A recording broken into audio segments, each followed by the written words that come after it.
President Trump and Xi Jinping could reportedly be meeting ahead of the APEC summit in South Korea in late October or on the sidelines of the event itself. Both countries are still trying to negotiate and end the escalating tariff conflict. The U.S. now allowing NVIDIA to sell its AI chips to China, which could help bring down U.S.-China trade tensions. I want to bring in Gatestone Institute senior fellow Gordon Chang. Gordon, your reaction to that, in particular this proposed meeting, because you had said to us last week that the idea that President Trump could go to China would be the worst idea.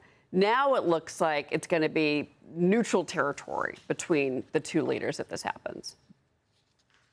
Yes, it would be much better, Cheryl, if President Trump meets Xi Jinping on the sidelines of APEC, which is late October, early November in South Korea. Going to China, especially September 3, China wants President Trump to go to that big military parade celebrating or marking the end of World War II. That would be horrible. And the reason is that China's narrative is that China won World War II. And also probably that parade would honor the Chinese who fought in the Korean War against the United States. So going to South Korea would at least be a step forward. But the more important issue is, what do we expect to accomplish by talking to China?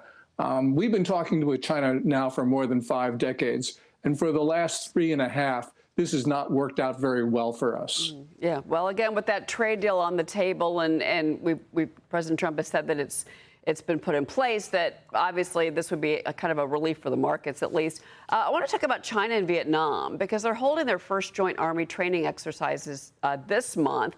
This looks like newer military ties for these new countries, but they both got U.S. tariffs to deal with. Chinese Defense Ministry says the exercise will further deepen practical cooperation between the two militaries. What do you make of this? Should we be concerned about this?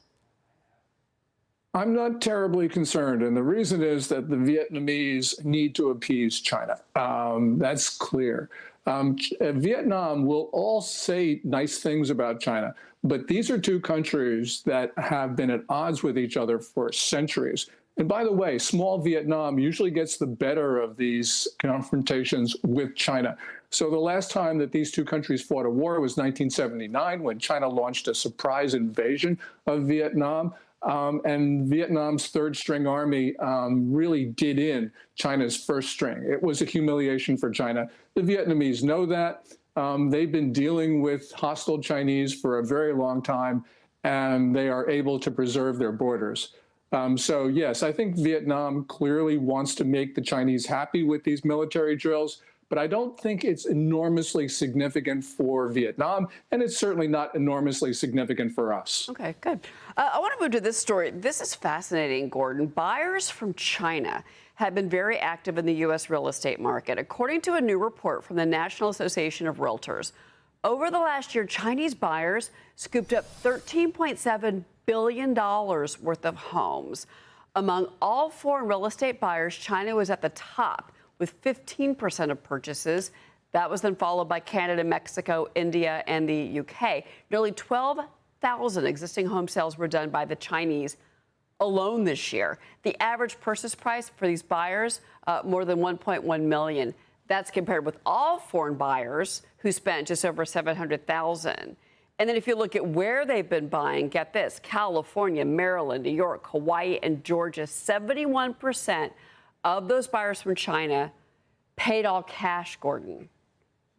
What do you make of this? Yes, this is fascinating. And if you look at the April 2024 to March of this year period, in other words, the 12 months, Chinese purchases were up 83%. And the only explanation I can come up with is that this is capital flight. Basically, these are wealthy Chinese who want to get their money out, but more important, they want a place to live. We saw this unprecedented surge of Chinese migrants across our southern border in the Biden administration. That, again, were desperate Chinese who want to live in a free society. So this is a sign of China's weakness, and it's also a sign that the Chinese people feel that now is the time to leave their country.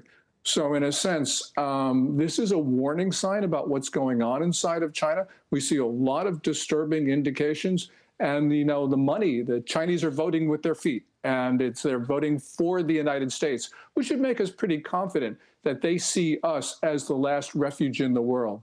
I don't know. Liz Peek, go ahead. Hey, Gordon, I think it's an an astonishing story. Although I'm not at all surprised that Chinese are trying to get money out of China, I am surprised at how easy it appears to be. Because taking out $1 million, $2 million in cash to buy a house, how does the Chinese government even allow that to happen?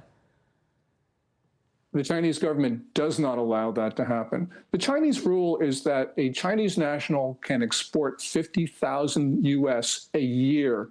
But that rule is, oftentimes people are not allowed to take out that money. And so really what's happening is this is wholesale violation of China's foreign currency laws. And this shows you how bad the situation is in China. Periodically we see these surges of money coming out of the country. The last one was in the middle of last decade. Now it's starting to come again. And that is another indication that the Chinese people feel that it is now time to leave their country. You see it from all the rumors about the turmoil in the Chinese political system. We see it when we can look at the economy of China, which isn't growing at the 5.2% pace that they claim for Q2. It's probably about zero or contracting. And the Chinese people just want out of their country. Gordon Chang, it's fascinating to see. And we're also going to be keeping track of this Trump-Xi meeting. That could be a game changer. Thank you so much for being here, Gordon. Good to see you. Well, thank you, Cheryl, and belated happy birthday. Oh, thank you, Gordon. Appreciate it. Another year.